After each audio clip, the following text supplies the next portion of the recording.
Beleza? Graças a paz, igreja. Amém. Vamos que vamos. 2 Crônicas, capítulo 20. 2 Crônicas, capítulo 20. Ah, eu amo esse banquinho, gente. Como Deus é bom, né? Tudo que a gente faz, tudo que a gente planta nessa terra, realmente tem uma consequência. Para de conversar, Marinho. Quer ir zoando? Tudo que a gente faz nessa terra tem uma consequência, gente, vocês não imaginam. Tudo que é feito no reino de Deus não fica... Preste atenção no que eu vou falar, que isso é muito sério. Tudo o que você faz no reino de Deus não fica sem recompensa. As pessoas são no meio. As pessoas, elas são ingratas. Você vai fazer muito pelas pessoas e você não vai receber reconhecimento da parte delas. Você não vai receber agradecimento. Você não vai receber um parabéns. Você não vai receber muitas vezes. Porque pessoas são falhas. Pessoas são seres humanos. E seres humanos são um monte de leprosos que precisam ser transformados pelo Espírito Santo de Deus, assim como eu e você. Mas no reino de Deus nada fica sem recompensa. E por que eu estou falando isso?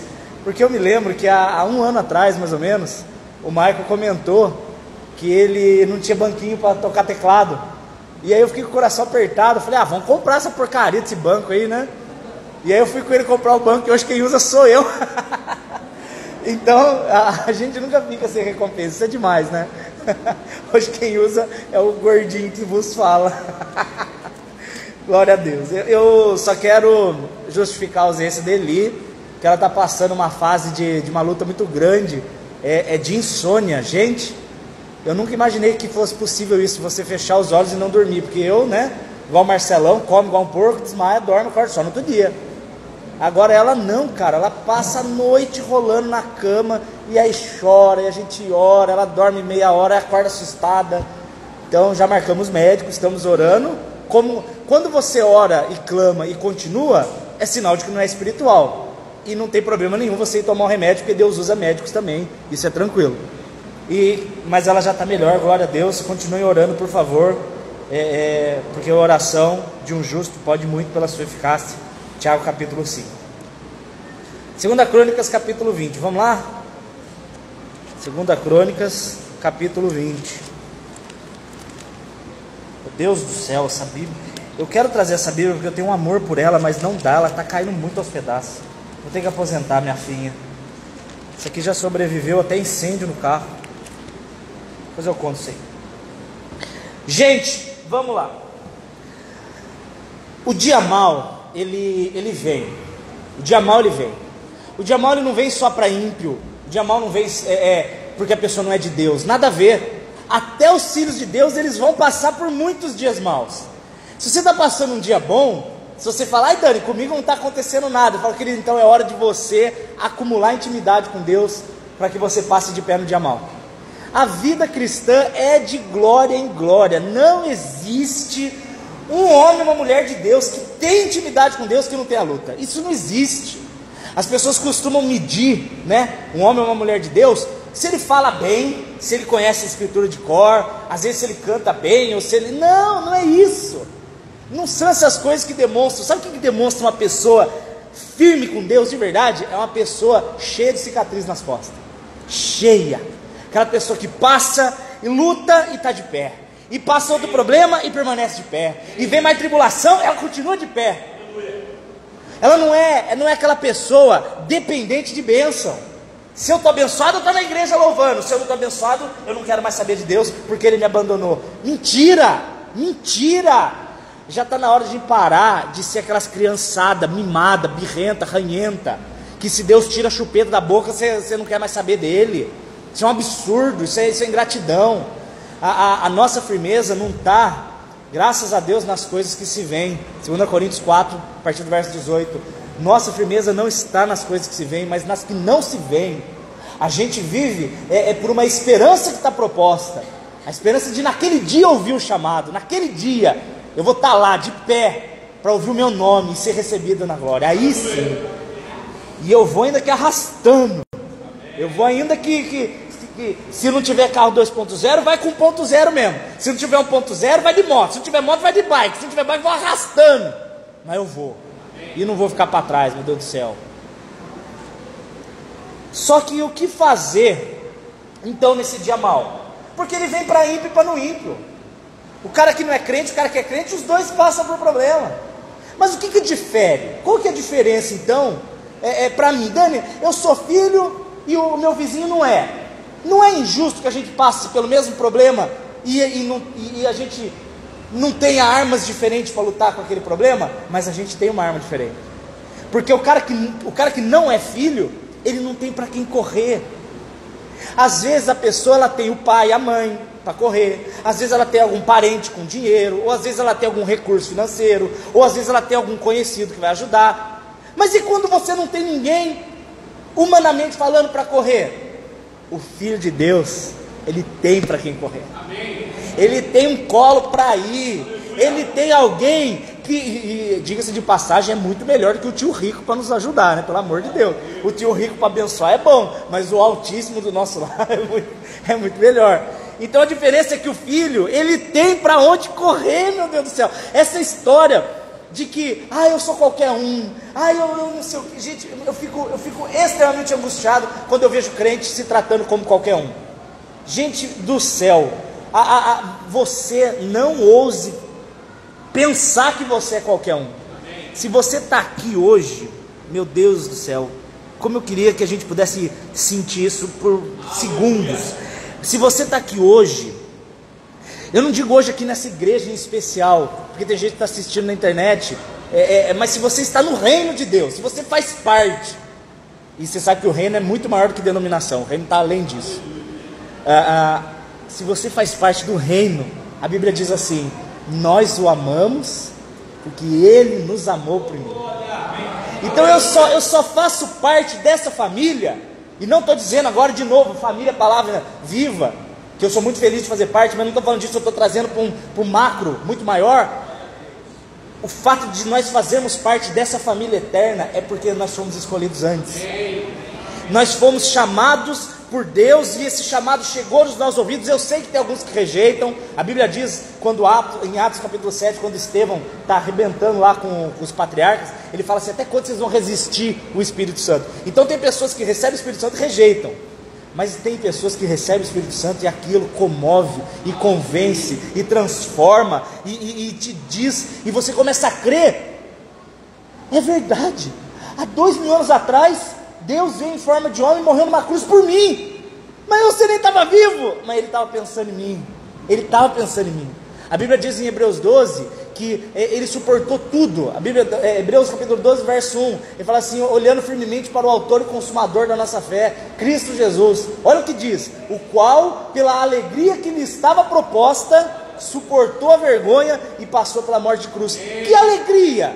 Qual é a alegria que se tem em morrer numa cruz? Ter as costas abertas, chicotada, suor escorrendo, misturando com areia, com sol batendo, e gente cuspindo, gente dando soco e zombando. E o pior, ele tinha o poder de estalar o dedo e parar tudo.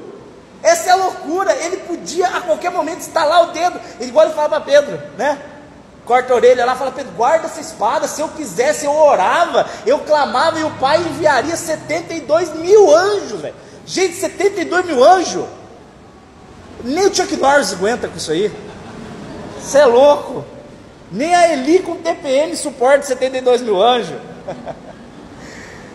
Gente, e só um detalhe, só um pause. A Elinéia, ela está fazendo um frango à milanesa. Gente, o que é aquilo? Eu comi hoje, acho que uns 400 gramas de frango à milanesa. Que maravilha. Deus, obrigado pela esposa que o Senhor me desse. Não só pela cozinha, mas também pela cozinha. Não, comi tudo. Sobrou um pedacinho que eu ia jantar, mas eu larguei para fora, sentou mosca, eu joguei fora. Aí amaldiçoei aquela mosca. Senta no chocolate dela, mas meu frango, velho. A questão é que a alegria que estava proposta por Jesus, era a que um dia esse sacrifício faria sentido na vida dos seus filhos. E o dia que esse sacrifício fizesse sentido na vida dos filhos, a partir desse dia, nós seríamos incluídos naquele sacrifício. A morte de Jesus, ela não é substitutiva. Jesus não, olha isso, não era isso que eu ia falar, mas Deus é do jeito que Ele quer. Jesus não morreu por você. Não tire o seu da reta. Jesus, ele morreu com você. Isso é muito diferente. Porque tem muitas pessoas que pensam assim: eu creio em Jesus, ele morreu lá por mim e resolveu os meus problemas. Não.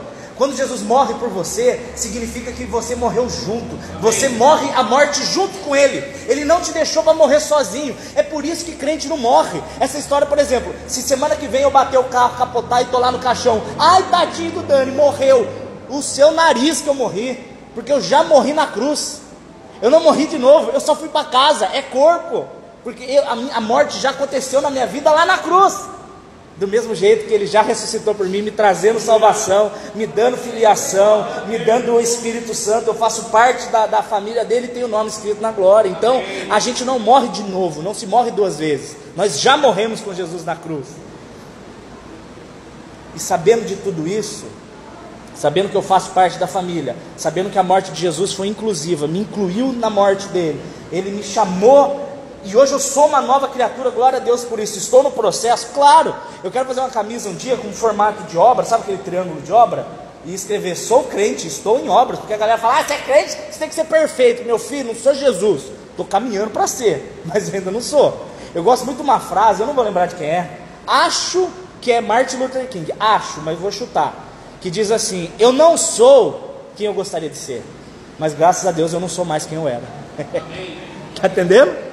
O chamado de Jesus para a nossa vida, ele é progressivo, ele é constante. Eu não estou tão bem quanto amanhã. Amanhã eu vou estar muito mais íntimo dele, mas eu estou mais íntimo do que ontem. Ontem eu conhecia Jesus não tanto, hoje eu conheço mais. E mal posso esperar para saber o que eu vou conhecer mês que vem. Porque Filipenses 1,6 diz assim: aquele que começou a boa obra, ele vai aperfeiçoar. Por isso que se você tem algum tipo de tropeço durante o seu caminho, se você tem algum tipo de dificuldade, e você peca, e você erra, não ache que isso é o fim. O fim é se esse erro não te trouxer arrependimento. A partir do momento que o erro começa a te causar algum tipo de desprezo, do tipo assim: ah, errei mesmo, todo mundo erra, as justificativas e as desculpas são fruto do diabo. Desculpas do tipo: ah, todo mundo faz, ou ah, eu não sou perfeito mesmo, ou ai, fulano, ai, o Edson vai na igreja é pior do que eu, estou melhor que ele. Filho, a comparação não é um com o outro, a comparação é você e Cristo, e aí você sempre vai estar devendo, por isso que você vai estar sempre querendo crescer. Porque tem alguns que pensam como o filho pródigo, né? Ai, pai, que absurdo você receber esse menino abandonou tudo. O filho pródigo se sentia santo porque ele se sentia melhor que o outro, mas os dois estavam tudo ferrados, os dois precisavam de Jesus do mesmo jeito, mas ele se sentia menos precisando de Jesus porque o outro era pior. Agora, quando você se compara com a santidade de Jesus, aí você vê que realmente a gente tem que crescer muito, comer muito arroz e feijão gospel para chegar no nível do nosso Senhor. Ai, arroz e feijão gospel. Vocês sabiam que lá no céu tem comida, né? A Bíblia diz que Deus vai dar de comer do fruto da árvore da vida. Rapaz, glória. Tomara que seja melhor do que as pinhas que ele adora, ou fruta ruim. 2 Crônicas capítulo 20. Tudo isso foi introdução. Bora que hoje é vigília. 2 Crônicas capítulo 20. A postura do filho durante a crise. Quero falar com vocês sobre o rei Jeosafá. Rei Josafá, ele foi o quarto rei do reino de Judá. Presta atenção. Davi, Saul é o primeiro rei. Saul é uma porcaria de rei, para não falar outra coisa, que começa com B. Aí vem Davi, entra no lugar, Deus levanta Davi. Davi tem o filho Salomão. Salomão tem dois filhos. Os dois filhos, Roboão, ou Reoboão e Jeroboão. Para confundir mesmo, né? Pelo amor de Deus.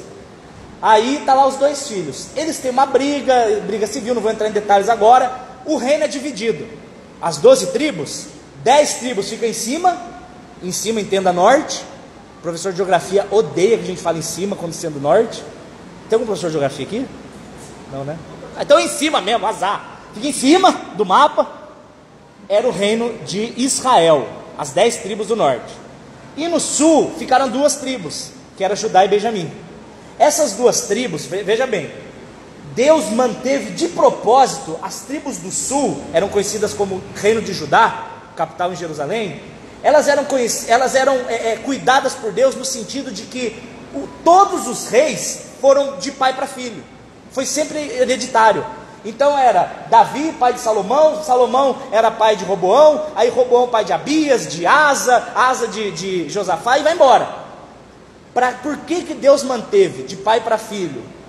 Porque Jesus foi profetizado como o leão da tribo de Judá. Jesus ele foi profetizado como tendo sangue real. E Jesus, e Deus de propósito, ele mantém aquele reino fiel na relação sanguínea, para que Jesus cumprisse a profecia de que ele era o leão da tribo de Judá. Porque o reino do norte, por exemplo, não era de pai para filho, era golpe de estado atrás de golpe de estado. Um matava o outro, assumia, ficava 2 anos, matava, entrava outro, 3 anos, morria. Gente, era uma zona, parece Congresso Brasileiro do Norte de Israel, sabe, tipo, vai ter 80 pessoas, tem 81 votos, zoeira total. Enfim, vocês sabem aí. O que acontece no reino do sul? Quero falar agora desse rei Josafá. Ele era o 4º rei depois de Salomão. O que acontece? Verso 1. Depois disso, os filhos de Moabe, olha só, filhos de Moabe, filhos de Amon e os meunitas vieram a peleja contra Josafá. Só um pausa para vocês entenderem. Moabe e Amon eram 2 povos malditos, eram 2 povos horrorosos, eles eram absolutamente anticristãos. Anticristãos não era uma prática da época, mas eles eram absolutamente contra o Deus de Israel, eles eram contrários, inimigos. Sabe quem são esses 2 meninos aí? Vocês lembram que Abraão, isso aqui, eu estou falando, é mais ou menos o ano 900 a.C., esse momento aí. No ano mais ou menos 2000, 1900 a.C., aparece um cara chamado Ló. E Ló, vocês sabem muito bem, Sodoma e Gomorra, mulher de sal, aí os anjos, né? Enfim, Ló, quando ele foge de Sodoma e Gomorra, ele vai para o alto de uma montanha, e ele está lá esperando a voz de Deus para saber para onde ir, né? E as 2 filhas dele são meio perturbadas, e as meninas viram, embebeda do pai, e engravida do pai. Olha que ânsia, engravidar do pai, velho. E aí, porque elas falam assim, nós morreremos nessa caverna e não teremos filhos. Gente, quando você tem uma mente pequena, você toma atitudes idiotas. Por quê? Porque você fica pensando que não tem amanhã. A gente já tomou tanta decisão idiota, porque a gente não crê que Deus está cuidando da nossa vida. Eu não sei vocês, mas eu às vezes no desespero, eu preciso fazer alguma coisa. Querido, Salmo 55, 22, eu quero deixar um ensino forte para você aqui. Salmo 55, no verso 22, diz assim: lança o teu cuidado sobre o Senhor. Amém. Gente, guarda isso. Se fosse permitido, eu ia falar para vocês tatuar na testa, mas no sentido de guardar na mente, tatuem na testa. Lança o teu cuidado sobre o Senhor, o teu cuidado, a sua preocupação, a sua aflição, enfim, etc. E Ele te sustentará, nunca permitirá que o injusto seja abalado. Isso é promessa, meu Deus do céu. Então o segredo é o seguinte: não guarde o seu problema para você, lança para Deus. Porque se você guarda para você, você fica ansioso. E se você fica ansioso, você toma decisão besta. E se você toma decisão besta, você chora amargamente depois, porque você fez o que não era para ter feito.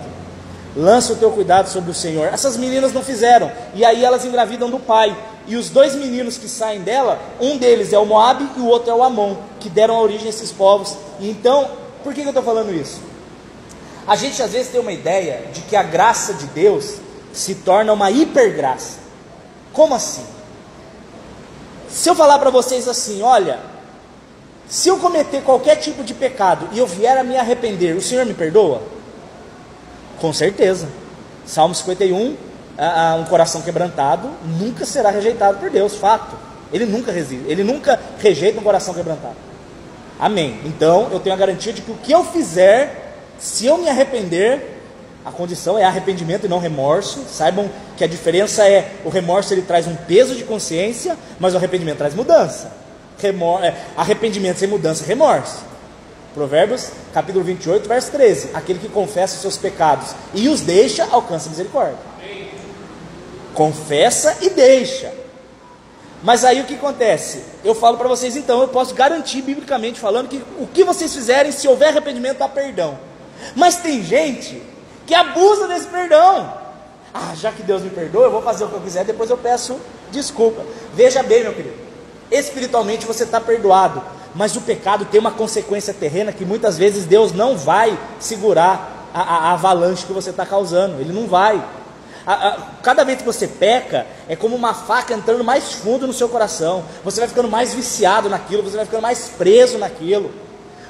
Não é simples assim do tipo, pequei, pedi perdão, estou perdoado. Espiritualmente, glória a Deus, mas na sua carne você vai ficando viciado naquilo, você vai colher consequências disso. O pecado não é uma brincadeira, o pecado é nojento. A gente coloca a graça e o perdão de Deus como sendo uma boia salva-vidas. A hora que eu precisar eu tenho lá, mas não é assim não. Ele não é para ser considerado. A Bíblia diz em 1 João capítulo 2, no verso 1, diz assim: filhinhos, eu vos digo isso para que não pequem, mas se porventura pecarem, vocês têm um advogado perante Deus, que é Jesus Cristo. Ele diz assim, se pecar. Ele não diz, olha, quando você pecar vai, porque ele não coloca o pecado como assim, a hora que você precisar tem a graça. Não, a graça é em caso de acidente, de tropeço, porque tem consequência. A desobediência dessas duas meninas tontas aí, nem falo o nome delas, é os dois meninos que são os patriarcas desses inimigos horrorosos. Então, amados, fujam do pecado, ainda que ninguém esteja vendo, ainda que ninguém esteja te acusando. Quando vocês, olha que louco isso, a gente esquece, a Bíblia diz isso em 1 Pedro capítulo 3, que os olhos do Senhor estão sobre os justos e os seus ouvidos atentos ao seu clamor. Os olhos do Senhor estão sempre olhando para a gente. Até quando eu estou dentro do meu carro, não tem ninguém vendo, e passa aquela menina com menos roupa do que devia, sabe? Os maridos concordando triste. Aí você olha, aí você tem duas opções. Ou você olha, não tem ninguém vendo. Ou você olha e fala, Deus enviou seu filho amado, graças a Deus, meu Deus do céu. Pecado é para ser fugido, meu velho, fugido, e não para ser encarado. Mas aí, esses meninos vieram, não eles, né, porque eles já tinham morrido fazia muitos anos, os descendentes, contra o rei Josafá. Então vieram alguns, verso 2, e disseram a Josafá, Josafá, está vindo contra ti uma grande multidão de além do mar, lá da Síria. Eles estão em Azazon Tamar, que é em Gedi. Essa cidade existe até hoje, ela fica em Israel. Se você olhar o mapa de novo, aqui está o Mar Morto, aqui tem Israel, aí aqui do lado já é a Síria para lá, aí aqui na lateral, a primeira cidade de Israel é essa cidade de En-Gedi. Eles estavam lá, então já está na fronteira, sabe? Os inimigos já estão na porta. Temeu Josafá, claro, ele não tem sangue de barata, ficou com medo, e colocou-se a buscar o Senhor, e apregoou um jejum em todo Judá. Esse cara, já começa aqui o ensino da postura de um filho na hora da crise. A primeira coisa que Josafá fez, é lógico que ele temeu, porque ele não é ridículo também, né? Você chega uma notícia e fala, olha, seu pai está com câncer, tudo bem. Não, ninguém é ridículo desse jeito. Você vai ficar nervoso, fala, meu Deus, como assim? O que está acontecendo? Certeza? Depois que passa aquele momento inicial, a primeira coisa a fazer é correr para o colo do pai. Só que muitas vezes a gente não faz isso. Muitas vezes sabe o que a gente faz quando chega a notícia ruim?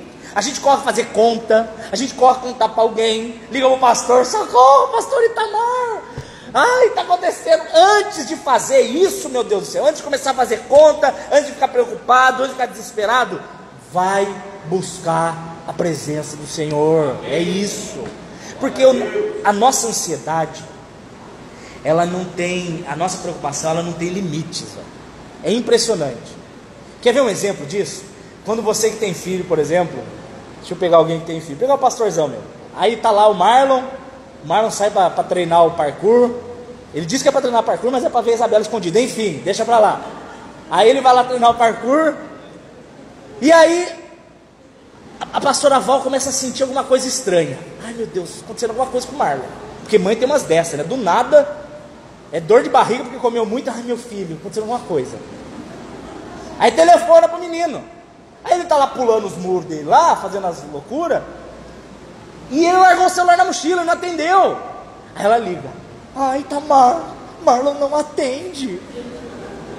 Aí o pastor Tamar, calma Val, tá tudo tranquilo. Amém ou não amém? Olha pro irmão que está do lado, olha pro irmão do lado e diz, tá tranquilo. Mas não é isso que ela pensa. Ela pensa o quê? Ai, meu filho foi sequestrado, está no cativeiro, está amarrado de ponta cabeça. A gente vai, não tem limite. Se você não coloca o Espírito Santo para bloquear o teu pensamento, ele não tem limite. Eu lembro quando eu trabalhava na Volkswagen, época de prisão da minha vida, misericórdia, porque eu não era nem crente nem mundano, eu ficava no meio do caminho. A maior zoeira da minha vida, eu queria aprontar, mas não tinha coragem. A minha maior zoeira era orar por 3 ao mesmo tempo. Olha que horror, olha que zoeira. Nossa, eu oro por 3 ao mesmo tempo, como eu sou mal. Aí você está lá, aí eu nervoso com a coisa da Volkswagen, aí havia notícia de que está em crise. O que minha cabeça fazia? O Senhor está no controle. Não, eu não era filho. Ai meu Deus, eu vou ser mandado embora. Aí eu já começava, eu ia para casa, vou ser mandado embora. O que eu vou fazer da vida? Eu não vou ter o que fazer da vida. Aí eu vou passar fome, vou passar necessidade, vou morar na ponte, vou usar droga, vou vender o corpo, vou usar crack. Pensamento vai, e não dê risada porque é verdade, você é assim. Você é assim. A primeira noticiazinha que vem, o mundo acabou, meu mundo caiu. Não, você vai parar, você vai falar, para, eu tenho pai.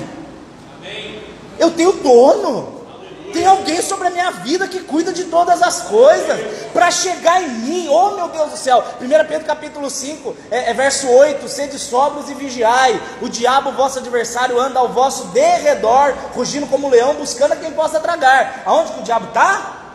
Derredor, está lá, diabo, com a bocona aberta, que nojento, desgraçado, uma filha.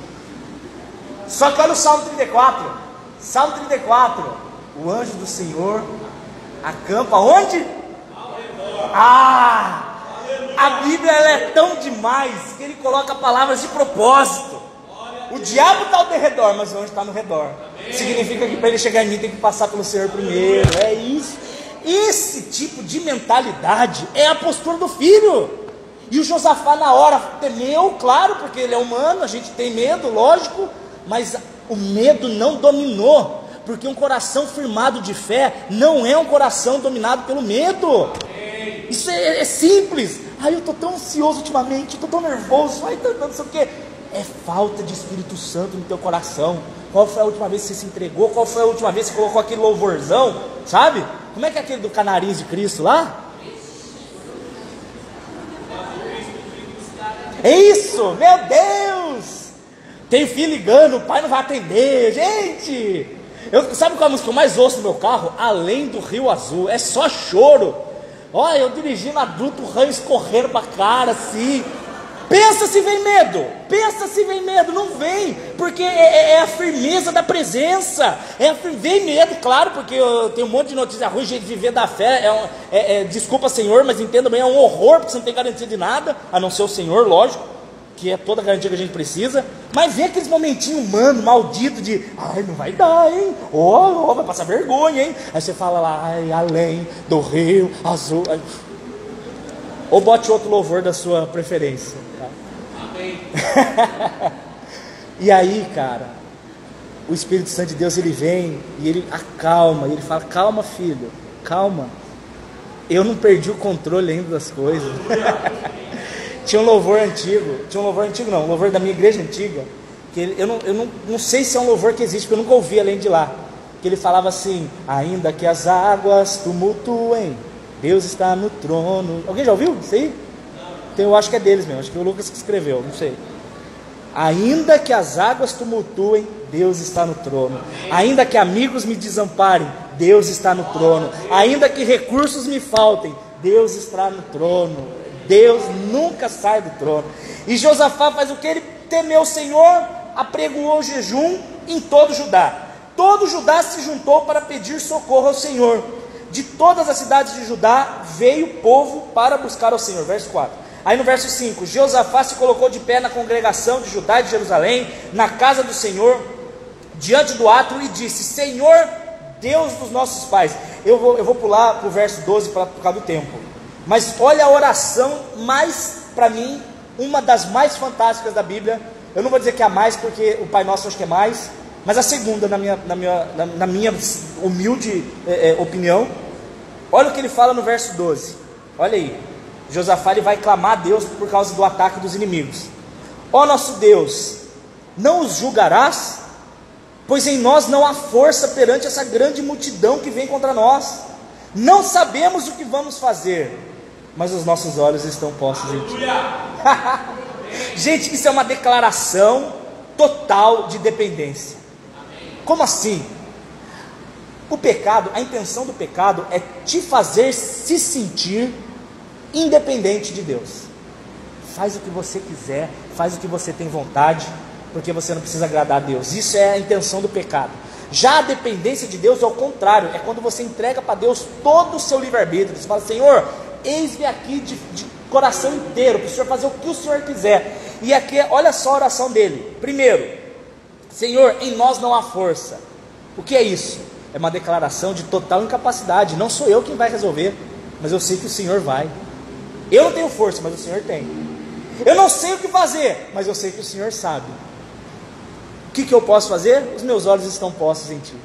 Gente, existe oração que Deus ouve, mas existe oração que toca o coração dele. Olha aí.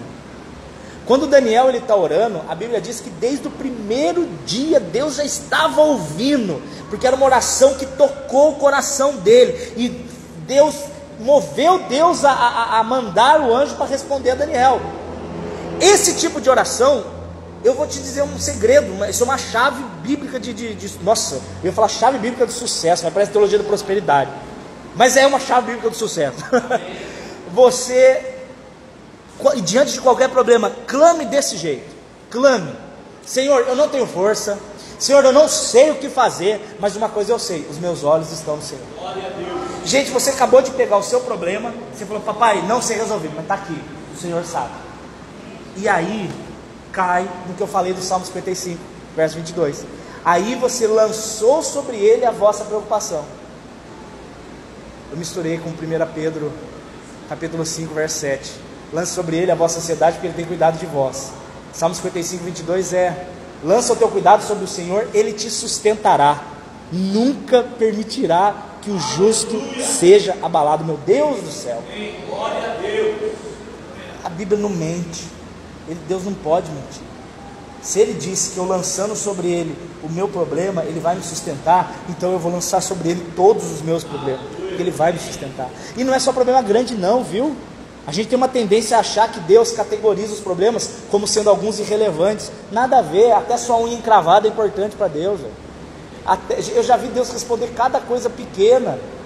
Exemplo, a Elinéia, suas súbias com o bolo de churros dela lá, né?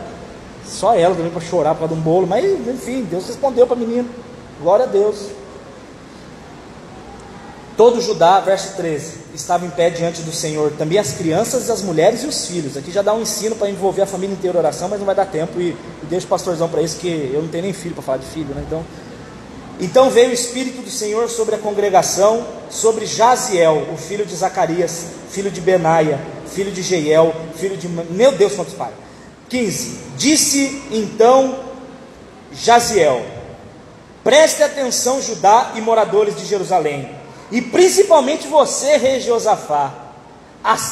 Que delícia, rapaz! Assim diz o Senhor: não temam. Eu tenho certeza que a hora que eu falei sobre o verso 12, a oração, eu tenho certeza que você pensou em alguma coisa. Na hora que eu falei sobre lançar algum problema, você pensou em alguma coisa. E agora Deus quer responder esse pensamento que você teve no verso 15. Disse ele: preste atenção, todo Judá, moradores de Jerusalém, membros da Palavra Viva, irmãos que estão ouvindo na internet, e tu, ó rei Josafá. Assim diz o Senhor: não temam e não se assustem por causa dessa grande multidão, porque a briga não é de vocês, mas é de Deus. Gente, não é minha, é dele. Eu entreguei, papai, te amo, mas o problema é teu agora. Verso 16: amanhã vocês descerão contra eles, eles subirão pela ladeira de Ziz, e vocês os acharão no final do vale, na frente do deserto de Jeruel. Mas nessa batalha não terão que pelejar. Fiquem de pé e vejam a salvação do Senhor para convosco. Meu Deus do céu. O que o Senhor pede? Fique de pé, os olhos fixos nele, e permaneça de pé. O que é os olhos fixos nele? A hora que vier, agora uma teologia prática na nossa vida. Veio o medo, olhos fixos nele.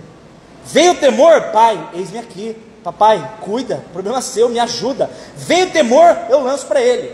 E a segunda posição é permanecer de pé. O que é permanecer de pé? Você acha que eu não vou deitar aqui, se depois não consigo levantar. Mas você acha que dá certo? Papai, eu confio no Senhor. Quem sou eu? Ó céus, ó vida. Posição fetal na cama, Senhor.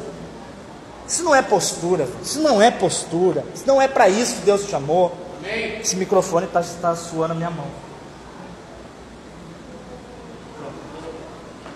Essa não é a postura. Deus não te chamou para andar cabisbaixo. É aquele pensamento de corcunda do Notre Dame. Ah, Deus está comigo, mas vai dar certo. Não, levanta, cara, olha para cima. Fala, Senhor, eis-me aqui e vamos vencer. Eu amo aquela imagem do filme do Piratas do Caribe. Eu acho que eu já falei aqui e eu vou falar de novo. Eu estava vendo aquele filme e minha vida é cheia de filme na cabeça. Eu tenho um problema sério, velho. E aí tem uma hora que o pirata vai pular no outro barco e aí, sabe quando tem aqueles discursos de capitão do exército? Que fica todo mundo tipo 300 de Esparta, né?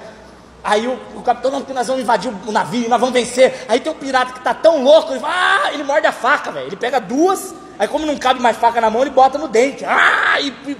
Sabe essa cena de morder a faca e pular? Pega a palavra na mão e vai. Pega a promessa de Deus na mão e vai. Esse negócio de orar cabisbaixo. Você ora, mas não tem nem fé do que você está orando. Clama a Deus, mas não tem nem fé que Ele vai responder. Ai, Deus, Ele responde para o outro, mas não para mim. Ah, você está de brincadeira, está de palhaçada. Que fé é essa? A mulher do fluxo de sangue, ela é minha heroína. Pena que a Bíblia não fala o nome dela, mas eu chegando no céu, eu vou dar um beijo na testa daquela velha. Ela não vai ser velha lá, mas eu vou. Todo mundo tocando Jesus, todo mundo estava tocando. Alguém me tocou diferente. Saiu poder. Não é nem Jesus que cura ela. Essa que é a loucura que a gente não entende. Jesus fala para ela, vai lá que a tua fé te salvou. Porque ela colheu, ela tomou posse do que já era dela, meu Deus.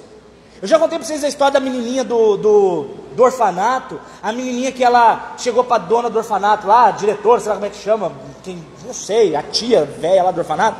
Aí falou assim, tia, eu quero uma bolsa de água quente. Ela falou, mano, eu nunca recebi uma bolsa de água quente na minha vida. Aí ela falou, então pode orar, se você quer uma bolsinha de água quente. Ela tinha cãibra na perna, aí ela tinha que colocar um paninho com água quente, só que o pano, né, molha a cama, tal, atrapalha tudo, e a bolsinha de água quente seria top para ela. E ela falou, tá bom, vamos orar. Aí a menininha orou lá pro Pai do Céu, de jeito igual de criança, tipo a filha do Carlinho, gente, coisa mais linda, a filha do Carlinho louvando, com a mãozinha gordinha assim. Aí chega lá o correio, a caixa lá, os brinquedos, comida, a bolsa de água quente estava lá.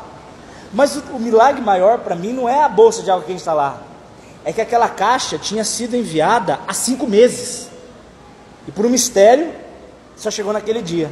Sabe por quê? Porque já era daquela menina aquela bolsa. Amém. Já era dela.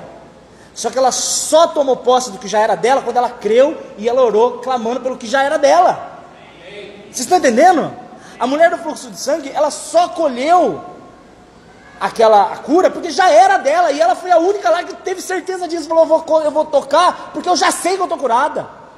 Então eu não vou orar. Pode ser que Deus me responde, eu vou orar porque eu já sei que Ele respondeu, eu já sei que a vitória é minha, eu já sei que Ele está comigo, eu já sei que vai dar certo. A batalha já é dele. Josafá, verso 18, prostrou-se com o rosto, o Senhor o adoraram, levaram levitas, louvaram ao Senhor em Israel, delícia, louvor. Gente, como eu amo louvor, meu Deus do céu. Aí eu quero pular para vocês, para terminar, porque já está no meu horário. Verso 22. No verso 21. Então Josafá tomou conselho com o povo e ordenou cantores para cantarem ao Senhor e louvarem pelo esplendor da sua santidade. Olha que incrível. Eles não louvaram porque Deus iria responder. Eles não louvaram pelas bênçãos que eles receberiam, porque isso aí seria muito egoísta. Eu vou louvar a Deus pelas bênçãos que Ele me dá? Não. Eu vou louvar a Deus porque Ele é maravilhoso, Ele é incrível, Ele é demais, é por isso que eu vou louvar. Eles louvaram a Deus pela beleza da sua santidade, porque a sua benignidade dura para sempre. Verso 22. Quando começaram a cantar os louvores, o Senhor colocou uma emboscada. Quem colocou? O Senhor. Eles não levantaram o dedo, velho. Eles não levantaram nem a faquinha de pão para brigar com os caras. Quando começaram a cantar e dar louvores, o Senhor colocou uma emboscada contra os homens de Amon, os homens de Moabe e os do Monte Seir, que tinham vindo contra Judá, e foram desbaratados. É igual barata mesmo, ficam correndo para cada lado. Sabe aquela zona, quando você espirra? Nossa, eu acho o máximo. Eu não paro de espirrar enquanto ela não está toda branca, igual o Cavaleiro do Zodíaco branco, uma armadura assim, tô nem aí. Odeio, velho. Comprei um agora com cheirinho de citronela, gente, é uma delícia. Não vejo a hora de parecer mosca, só por ficar o cheirinho. Os filhos de Amon e de Moabe, verso 23, se levantaram contra os moradores do Monte Seir e os destruíram e exterminaram. E acabando eles com os moradores de Seir, ajuntaram-se uns aos outros para se destruir. Olha que, você entendeu? Vieram 3, aí teve uma briga interna, Deus deu alguma loucura entre eles, se mataram, todos se mataram. Nisto chegou o povo de Judá, no monte, de frente ao deserto. Quando olharam para a multidão, cadê o inimigo? Cadê o problema? Eram só corpos mortos que jaziam na terra e nenhum escapou. Feche seus olhinhos, vamos amar a Deus. Papai querido, muito obrigado, Senhor. Muito obrigado, Pai. Porque eu sei que cada um aqui, Senhor, está enfrentando os seus habitantes de Moabe, de Amon, o ataque, Pai. Eu sei que cada um aqui é um ataque diferente. Eu sei que cada um aqui, Pai, sofre por algum problema, ou alguns problemas, ou algumas situações, ou períodos de deserto. Mas, Pai, hoje eu quero profetizar, Pai, e tomar posse a Tua palavra, Senhor. A Tua palavra diz, Senhor, Sua palavra promete que se nós entregarmos ao Senhor os nossos problemas, Pai, se nós reconhecermos que não temos força, nós reconhecemos que não temos força, nós reconhecemos que nós não sabemos como resolver, mas de uma coisa nós reconhecemos, Papai, que os nossos olhos estão em Ti, os nossos olhos estão postos em Ti, e eu sei, Senhor, que a Tua resposta hoje para todos nós será: olhem e vejam o livramento que eu vos darei. Somente permaneçam de pé, louvando, clamando, adorando, que o livramento virá da parte do Senhor. Senhor, Papai querido, eu quero Te agradecer, Pai, pelo privilégio de termos um Pai para quem nós podemos correr. Não existe desespero na nossa vida, porque nunca estaremos sós. Nós sempre teremos um colo, um aconchego, um acolhimento, uma aceitação, um abraço. Ainda que os homens virem as costas para nós, nós temos o Senhor, e o Senhor é tudo o que a gente precisa. Glória a Deus, glória a Deus, glória a Deus. O Senhor fique em pé.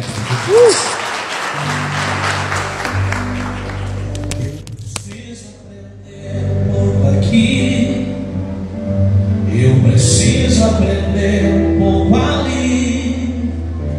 Eu preciso